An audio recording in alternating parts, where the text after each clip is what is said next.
Nilphamari medical college আমাদের আসলে নবীন medical কলেজগুলোর মধ্যে একটি। আমাদের যে ৩৭টি সরকারি মেডিকেল কলেজ আছে তার মধ্যে ৬টা মেডিকেল কলেজ যেগুলো ২০১৮ সালের দিকে প্রতিষ্ঠিত হয়েছে, তার মধ্যে নীলফামারী একটি।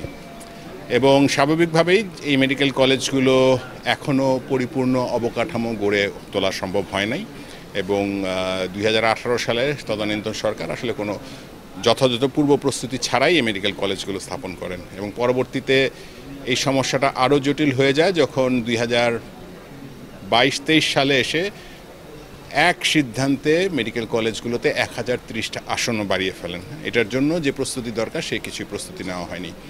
এর কারণে আমাদের মেডিকেল কলেজগুলো ভারাক্রান্ত হয়ে পড়েছে।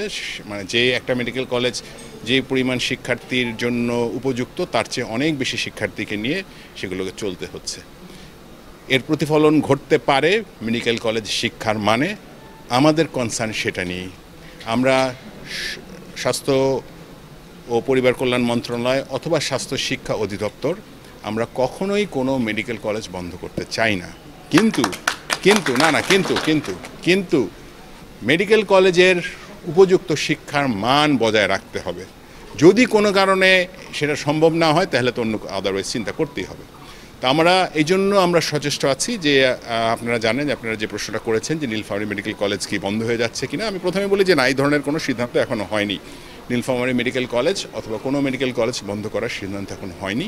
কিন্তু এই 6টি মেডিকেল কলেজ অথবা এর বাইরে অন্যান্য যে কোনো সরকারি বা বেসরকারি মেডিকেল কলেজ যেখানে মানসম্পন্ন চিকিৎসা দেওয়া সম্ভব, শিক্ষা যদি না দেওয়া সম্ভব হয় তাহলে তো অবশ্যই আমাদেরকে কিছু কঠিন সিদ্ধান্ত নিতে হতে পারে এবং এই সিদ্ধান্তগুলো কিন্তু সবার ভালোর জন্য। হ্যাঁ, আমরা চাই না যে মেডিকেল কলেজগুলোতে এমন চিকিৎসক তৈরি হোক যেখানে তারা মানসম্পন্ন চিকিৎসা দিতে পারবে না। কারণ হচ্ছে যদি আমরা যথাযথ শিক্ষা দিতে না পারি তাহলে তো যথাযথ চিকিৎসক হবে না।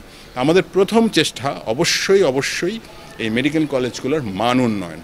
আমি আজকে উত্তর রংপুর বিভাগের যে 3টা মেডিকেল কলেজ রয়েছে, এই নীলফামারী মেডিকেল কলেজ ছাড়াও রংপুর মেডিকেল কলেজ এবং দিনাজপুর মেডিকেল কলেজ, 3টা মেডিকেল কলেজে আমি আসলে সফর করতে এসেছি এবং এই 3টা মেডিকেল কলেজের যে সমস্যা আছে, যা সম্ভাবনা আছে, সব কিছুই আমরা শহরে জমিনে খতিয়ে দেখছি।